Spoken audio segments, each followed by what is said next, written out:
Amina checked her phone for the 5th time as she sat in the conference room. The meeting had run much longer than expected, but it had been worth it. She had just secured a major contract for her pharmaceutical company, a deal that would expand their operations into 3 new regions across West Africa. Her hands were still trembling with excitement as she packed her laptop into her briefcase. It was past 9 o'clock when she finally left the office building. The Lagos traffic was still heavy, even at this late hour. Vendors lined the streets selling phone credit and snacks to tired workers heading home. Amina's driver, Marcus, navigated through the chaos with practiced ease, taking the familiar route toward her home in Ikoyi. As they drove, Amina thought about calling Kofi to tell him the good news. But something made her hesitate. She had learned over the years that her husband did not always celebrate her achievements the way she hoped he would. Instead, he often found ways to diminish them. But tonight felt different. Tonight, she decided she would share her joy with him anyway. Maybe he would surprise her. When they arrived at the house, Amina noticed that all the lights were on. This was unusual. Kofi typically sat in one room watching television or working on his laptop. The fact that every room was illuminated meant he was agitated about something. Her stomach tightened as she climbed the stairs to their penthouse apartment. She opened the door and immediately knew she had made a mistake coming home. Kofi was standing in the living room, his arms crossed over his chest, his face dark with anger. He was still wearing his work clothes, expensive trousers and a designer shirt, but his tie had been loosened and thrown carelessly over a chair. "You're late," he said without any greeting or warmth in his voice. Amina set her briefcase down slowly.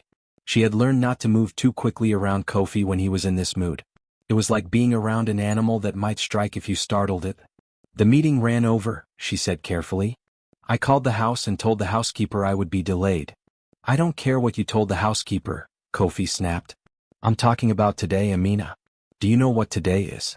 Amina's mind raced. Today was, her stomach dropped. Today was their anniversary.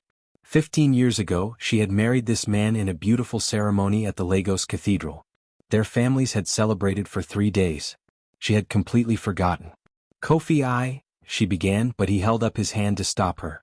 "Today is the day that I made the biggest mistake of my life," he said, his voice cold and cutting. 15 years ago, I married a woman.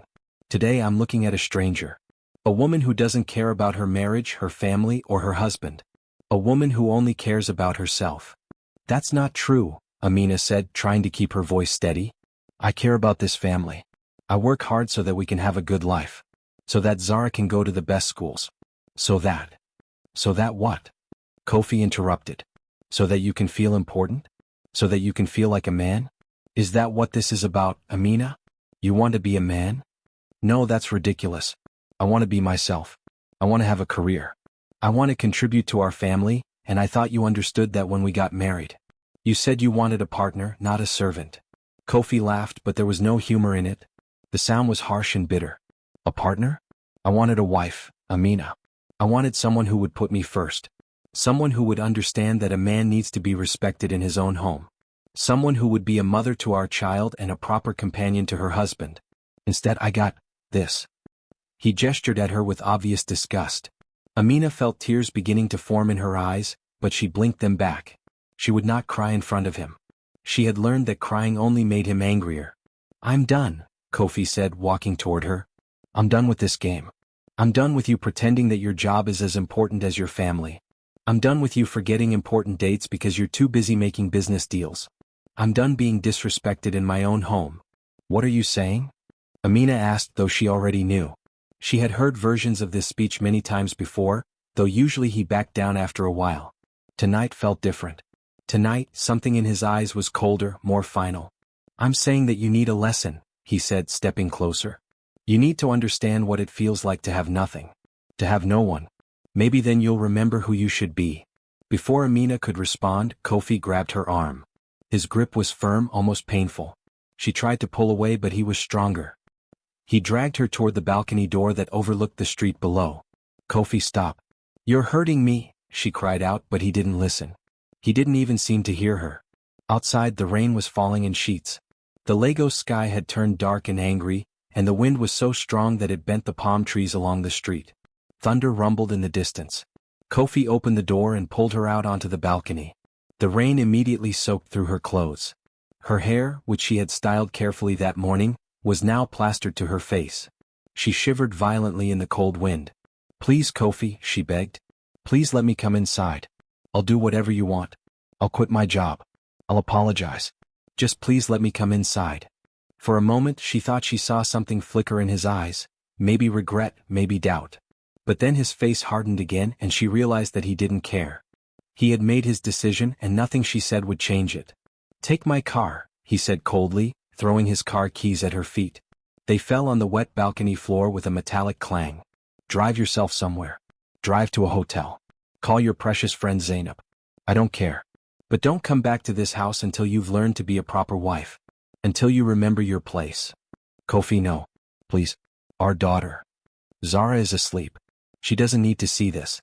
She doesn't need to watch her mother embarrass herself and her family." Amina stood there for a moment, soaking wet, shaking with cold and shock. This was really happening. After 15 years, her husband was throwing her out into the rain like she was nothing. Like she was garbage. She walked back inside, picked up the car keys with numb fingers and grabbed a light jacket from the coat rack. It would do nothing to protect her from the rain, but it was all she could do. Kofi watched her from the doorway as she made her way down to the parking garage. He didn't say another word. He didn't apologize. He didn't call her back. He simply stood there, watching her leave as if he was watching a stranger walk out of his life. Amina sat in Kofi's luxury car, her hands shaking so badly that she could barely put the key in the ignition. The engine roared to life, and she pulled out of the parking garage into the rainy Lagos night. As she drove, tears mixed with raindrops on her face. She thought about all the years she had spent trying to be the woman Kofi wanted her to be. She thought about all the time she had sacrificed her own happiness to make him happy. And she realized with a clarity that was both painful and liberating, that it had never been enough. It would never be enough. Her marriage was dying. Tonight, in the rain and the darkness, it finally stopped breathing. Amina had been driving for nearly an hour without any real destination. She had no plan, no clear thought about where she was going or what she would do when she got there. She just knew that she could not go back to that apartment. She could not go back to Kofi and his cold eyes and his cruel words. The rain continued to fall heavily, making it difficult to see the road ahead. Her hands were still shaking on the steering wheel. She was soaked through and the car heater was doing little to warm her up. Her teeth chattered as she drove, and she realized she was heading toward the industrial area on the outskirts of Lagos, a part of the city she rarely visited and did not know well. After some time, Amina pulled over to the side of the road. She could not drive anymore. She was too upset, too confused, too broken. She rested her forehead against the steering wheel and let the tears come. She cried for the marriage that was dead. She cried for the woman she had tried so hard to be. She cried for the dreams she had sacrificed. She cried for herself. She was so lost in her tears that she did not notice the car that had pulled up beside her. It was only when there was a knock on her window that she looked up, startled and afraid. Through the rain-streaked glass, she could see a man in a dark jacket. He was tall and broad-shouldered, with a face that was serious but not unkind. For a moment she did not recognize him. Then his face became clear and she realized it was Dami, the security consultant who had been working at her pharmaceutical company for the past 3 months. She had seen him around the office many times. He was always professional, always alert, always watching. The company had hired him after receiving threats from a rival pharmaceutical firm. But Amina had never really spoken to him beyond polite greetings in the hallway. "Ma, are you okay?" His voice was concerned and gentle. "Is something wrong with the car?" Amina quickly wiped her eyes and rolled down the window just enough to talk to him. "I'm fine," she said automatically, even though she was clearly not fine. "Just taking a moment. The rain made me tired." Dami studied her face for a moment. He could see that she had been crying. Her makeup was smudged and her eyes were red and swollen. He could see that something was very wrong. But he was professional enough not to push. He knew that some things could not be forced out of people. "The roads are not safe in this weather, Ma," he said carefully. "And this area is not safe at night. Are you sure you are okay?" Yes, I am fine," Amina said, but her voice was weak and unconvincing. "I am just heading to a friend's house." Dami glanced at the car, then back at her tear-stained face. He did not believe her, but he could see that she did not want to talk about it. However, he could also see that she was in no condition to drive. "Ma, forgive me," he said respectfully, "but I do not think you should be driving alone right now. Not in this weather. Not to a place you do not seem to know. Please let me help you. Where is your friend's house? I will drive you there. It will be safer that way." Amina wanted to refuse. She did not want to burden anyone with her problems. But she was so tired and she was so cold and she had nowhere else to go. So she gave Dami the address of Zainab's house, which was across the city in the Lekki area. Dami got into the passenger seat and gently took the car keys from her shaking hands. He made a quick call to his supervisor to let them know he was providing her with assistance, making it official and professional. Then he pulled the car back onto the wet road and began to drive. For the first time that night, Amina felt something shift inside her. She was not alone anymore. She did not know this man very well, but she could tell that he was kind. She could tell that he genuinely cared about her safety. And that was enough. They did not talk much during the drive. Dami played soft music on the radio and concentrated on the road. Amina sat quietly watching the rain slide down the windows, thinking about everything that had happened. By the time they arrived at Zainab's house, she had stopped crying. She felt empty, hollowed out, as if someone had reached inside her chest and removed her heart. Zainab answered the door in her nightgown, her eyes wide with shock when she saw Amina's soaking wet appearance. Without asking any questions, she pulled her friend inside and thanked Dami for bringing her safely to the house. Dami gave Amina a card with his personal phone number written on the back. "If you need anything, Ma," he said quietly, "anything at all, please call me. Day or night. Your safety is important to me." Then he left, disappearing back into the rainy night. Over the next week, Amina stayed at Zainab's house. She did not go to work. She did not answer Kofi's calls. She simply sat in her friend's guest room and thought about her life. Zainab brought her tea and warm food. She held her hand while she cried. And most importantly, she listened while Amina talked about everything that had happened over the past 15 years. As Amina spoke, she began to see her marriage with new eyes. She realized that Kofi had been controlling her for their entire relationship. She realized that he had slowly taken away her confidence, piece by piece. She realized that she had been so focused on trying to make him happy that she had forgotten to make herself happy. She realized that 15 years of emotional abuse had quietly destroyed her spirit, like water slowly wearing away a stone. On the 8th day, Amina made a phone call. She called Folake Okonkwo, one of the best divorce lawyers in Lagos. Folake had been recommended by a colleague at work. When Amina walked into Folake's office, the lawyer took one look at her face and understood immediately. Without needing to be told, Folake knew that this was a woman who had been hurt deeply and needed help getting her life back.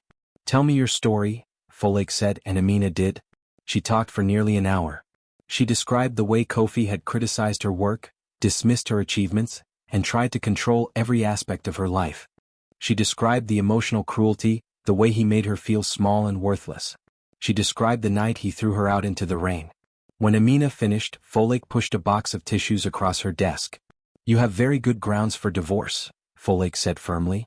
"Based on what you have told me, we can argue emotional cruelty and abandonment. You have a witness who can testify, the security guard who found you. This is very important. We can make this clean, professional, and fair." Amina nodded. She felt something like hope beginning to grow in her chest. 2 weeks later, after the divorce papers had been filed officially, Amina decided to call Dami.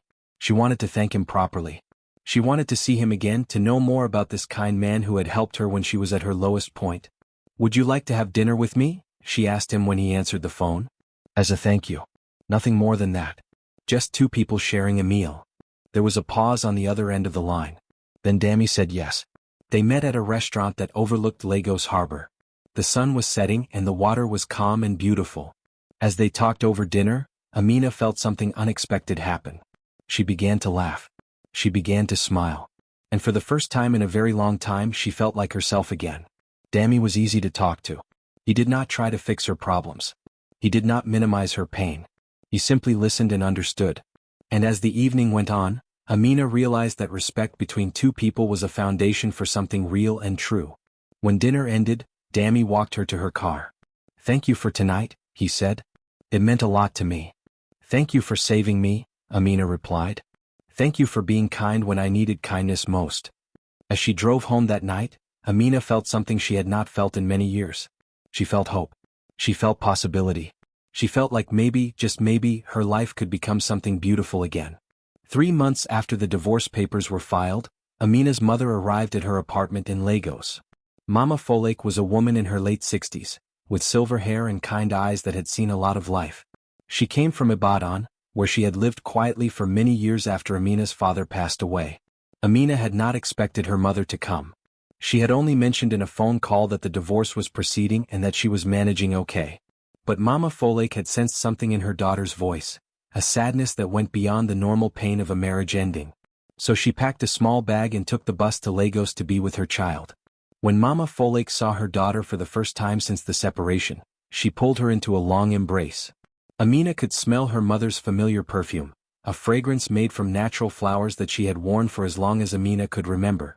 For the first time in months, Amina allowed herself to cry in front of someone. Over the following weeks, Mama Folake took care of her daughter. She cooked nourishing meals. She helped with Zara's homework.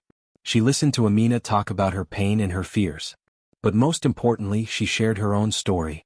One evening, as they sat together on Amina's balcony overlooking the Lagos skyline, Mama Folake took her daughter's hand. The sun was setting, painting the sky in shades of orange and purple. The city was beginning to light up as the evening arrived. "I need to tell you something," Mama Folake said quietly. "Something I should have told you a long time ago. Something I was too ashamed to share before." Amina turned to look at her mother. She could see that this was difficult for her. "Your father was a good man in many ways," Mama Folake began. "He provided for our family. He worked hard. He was respected in our community. But he was also a man who believed that a woman's place was in the home, serving her husband and raising children. He believed that a wife should be silent and obedient. He believed that his word was law, and that I should never question him." Amina listened carefully. She had never heard her mother speak this way about her father before. "When we were young," Mama Folake continued, "I had dreams. I wanted to be a teacher. I was good at school and I loved helping other children learn. But your father would not allow it. He said that if I worked, people would think he could not provide for his family. He said that it would make him look weak. So I gave up my dream. I stayed home. I had children. I raised you and your brothers. And for many years I told myself that this was enough. That being a wife and mother was enough." Tears began to fall from Mama Folake's eyes. Amina squeezed her mother's hand, waiting for her to continue. "But it was not enough," Mama Folake said. "Every day I watched other women doing things I wanted to do. I watched them build businesses, become teachers, become doctors. And every day a little bit of me died. I became smaller and smaller. I became less and less like myself. By the time your father passed away, I had forgotten who I was. I had forgotten who Mama Folake was before she became someone's wife." "Mama," Amina whispered, "I did not know you felt this way." "Because I hid it from you," Mama Folake said. "I did not want you to think badly of your father. And I did not want you to carry my burden. But now I see that by hiding my pain, I may have taught you to hide yours as well. I may have shown you that a woman should accept unhappiness quietly without complaint." Mama Folake turned to face her daughter directly. "I want you to know something, Amina. I was afraid. I was afraid of what people would think if I left your father. I was afraid of losing my children. I was afraid of being alone. I was afraid of not having money or a home. So I stayed. And I lived a small life, afraid and quiet. But you are braver than I was. You are not accepting unhappiness. You are not hiding your pain. You are doing what I could not do. And I am so proud of you." Amina fell into her mother's arms and they cried together. They cried for the futures that had been constrained by fear. They cried for the women they could have been. And they cried for the courage it was taking Amina to break the cycle that had imprisoned so many women in their family. 6 months after Amina and Kofi's separation began, the divorce was finalized. The courts awarded Amina primary custody of Zara, with generous visitation rights for Kofi. The division of assets was fair and reasonable. Amina received the apartment where she and Zara now lived, along with enough money to invest in her business and ensure her daughter's education. When Folake called to tell her that the divorce was complete, Amina felt something shift inside her chest. It was as if a door had closed behind her, and a new one was opening in front of her. She was no longer Mrs. Kofi. She was simply Amina. And for the first time in 15 years that felt like enough. But Amina did not spend much time celebrating. Instead, she threw herself into her work with renewed energy and purpose. She worked long hours at the pharmaceutical company, taking on new projects and expanding the company's reach into new markets. Her colleagues noticed the change in her. She was more confident now, more decisive. She no longer second-guessed her ideas or apologized for her ambitions. During this time, Amina also began to write. She started writing about her experience with emotional abuse. She wrote about the warning signs she had missed. She wrote about the ways that control can disguise itself as love. She shared her writings with close friends, and they encouraged her to share them more widely. One day, Amina was called into a meeting with the board of directors of her pharmaceutical company. She expected to discuss a new product launch. Instead, the chairman presented her with a proposal. "We want to create a women's empowerment and wellness program," the chairman said. "We want to use our company's resources to help women in Lagos and Abuja who are struggling with difficult situations, women who are trying to escape abusive relationships, women who want to start their own businesses, women who need legal help and counseling." He paused and looked directly at Amina. "We want you to lead this program," he said. "We think you are the perfect person to do it. Your vision, your energy, your passion for helping others, this is exactly what we need." Amina was stunned. She had never expected this. But as she thought about it, she realized that this was exactly what she wanted to do. This was how she could take her pain and transform it into something meaningful. This was how she could help other women the way Dami had helped her when she was lost in the rain. "Yes," she said immediately. "Yes, I will do it."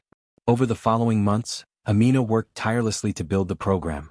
She hired counselors and lawyers. She arranged business training courses.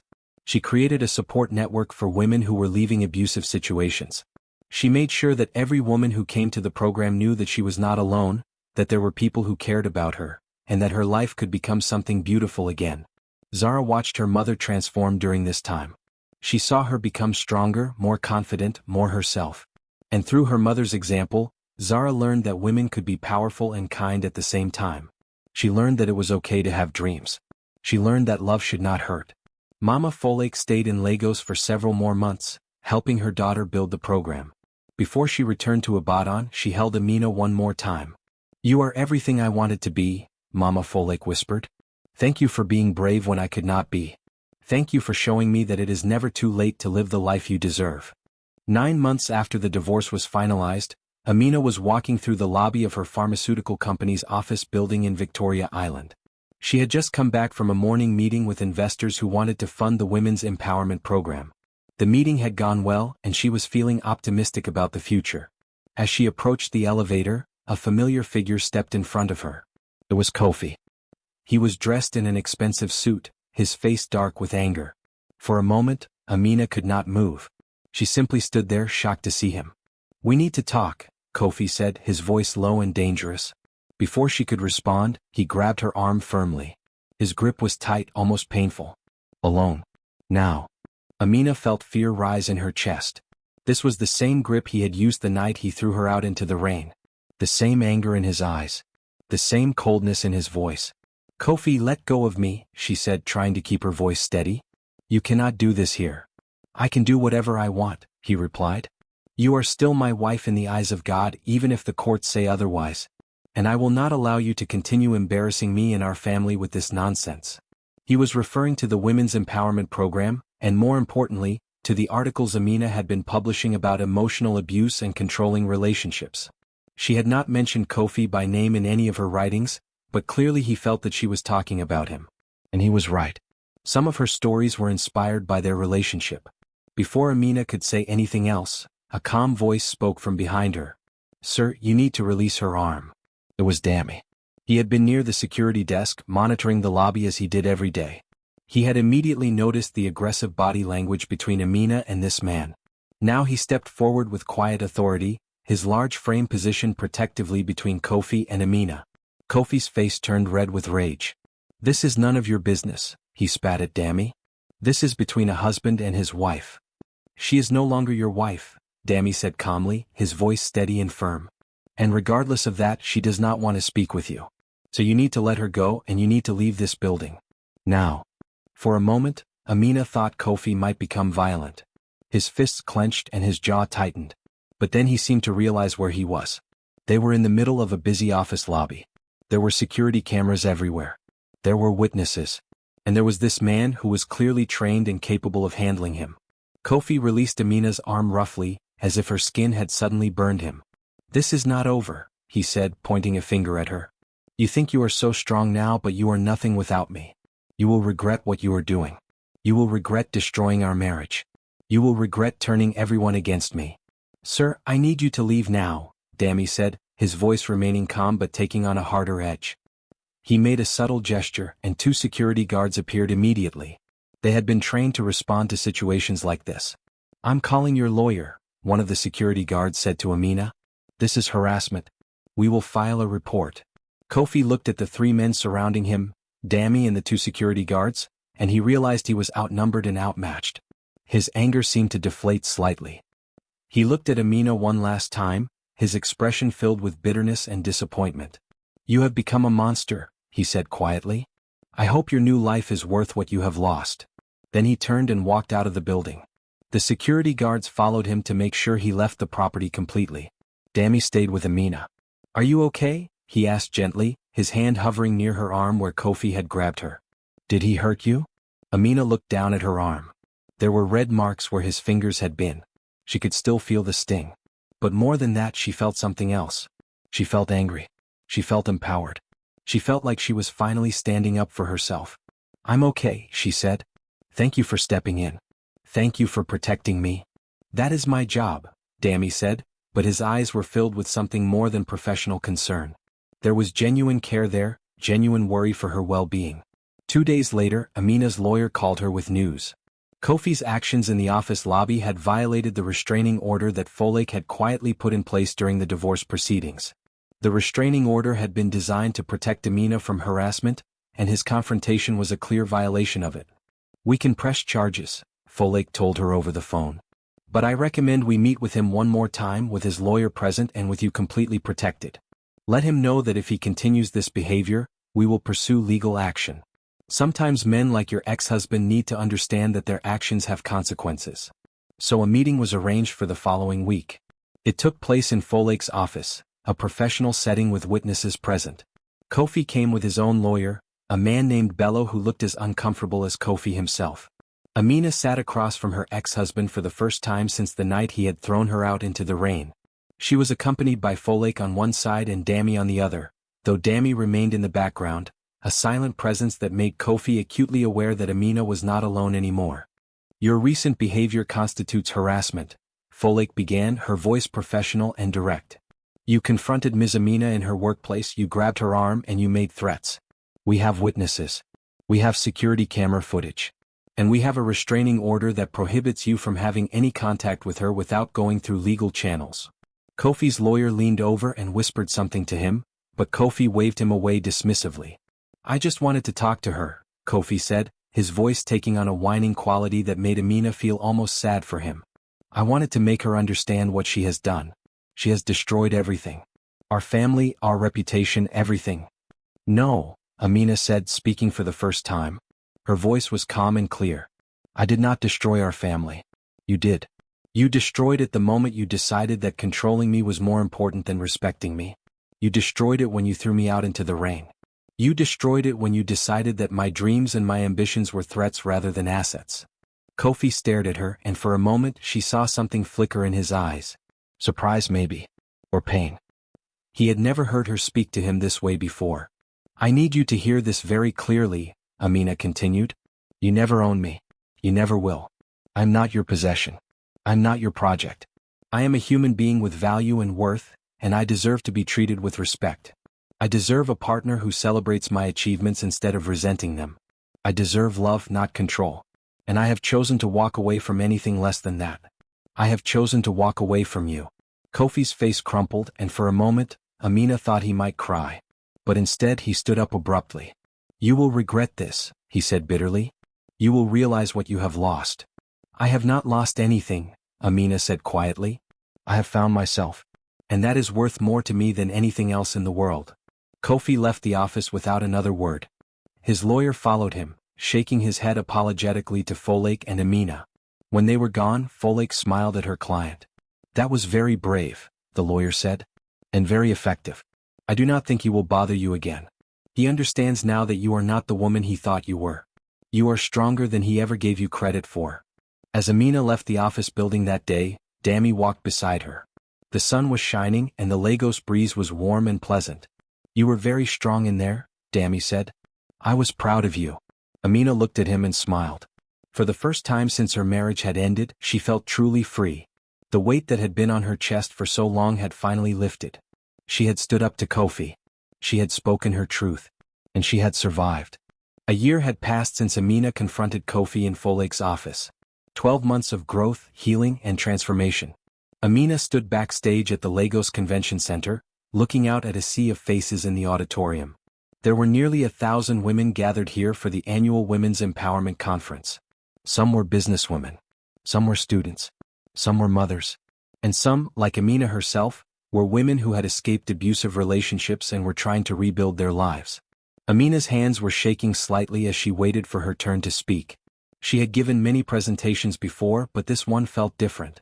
This one was personal. This one was about sharing the most painful and private parts of her journey with complete strangers.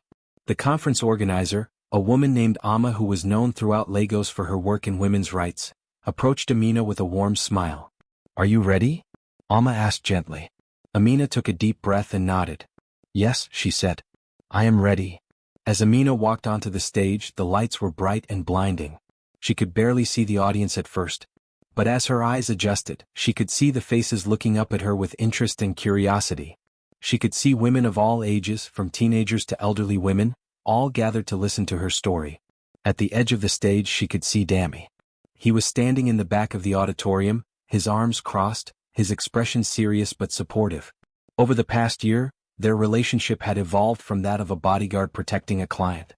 It had become something deeper, something more real. But it was also something that had developed slowly and carefully, with both of them understanding that Amina needed time to heal before committing to anyone else. Amina stepped up to the microphone and took another deep breath. The auditorium became silent. "My name is Amina," she began, her voice steady despite her nervousness. "And I am here today to tell you about the night that saved my life. It was a night when I lost everything. And in losing everything I found myself." She told them about Kofi. She did not use his name, but she painted a clear picture of their relationship. She described the subtle ways he had tried to control her, the way her achievements had been minimized, the way she had been made to feel guilty for wanting more from her life than being someone's wife. She told them about the anniversary, about the fight, about being forced out into the rain in the middle of the night. As she spoke, she could see many women in the audience nodding, their eyes filled with understanding and recognition. Some of them were crying. "I stood in that rain," Amina said, her voice becoming stronger, "and I thought my life was over. I thought I had failed. I thought I was worthless. But I was wrong. That night, in the rain and the darkness, was actually the beginning of my life. It was the moment when I finally stopped accepting less than I deserved." She told them about Dammy finding her, about staying with Zainab, about going to see the lawyer Folek. She told them about her mother's confession, about learning that pain and fear had been passed down through generations of women in her family. She told them about making the decision to break that cycle. "I know that leaving is not easy," Amina said, looking directly at the women in the audience. "I know that it is scary. I know that you might worry about your children, about money, about what people will think. I worried about all of these things. But I want you to know that staying in a relationship where you are not respected, where you are not valued, where you are controlled, that is not safety. That is a slow death." She paused, letting her words sink in. "The Women's Empowerment Program that my company created has helped over 200 women this year," she continued. 200 women who decided, like I did, that they deserved better. 200 women who are now rebuilding their lives, starting businesses, going back to school, learning that they have value and worth beyond their relationships. And do you know what the most common thing they tell me is? She paused again. They tell me that they wish they had left sooner. They tell me that they regret all the years they spent with someone who did not appreciate them. They tell me that freedom tastes like air after being underwater for too long. As she spoke these words, Amina could see tears streaming down the faces of many women in the audience. She could see some of them holding each other. She could see women who were clearly in pain, who were clearly recognizing their own stories in Amina's words. "If you are here today and you are in a situation like the one I was in," Amina said, her voice filled with compassion and urgency, "I want you to know that help is available. I want you to know that you are not alone. I want you to know that leaving is not a failure. Leaving is an act of love toward yourself. Leaving is an act of courage. Leaving is the beginning of your real life." She told them about the resources available through her company's program. She gave them phone numbers and websites.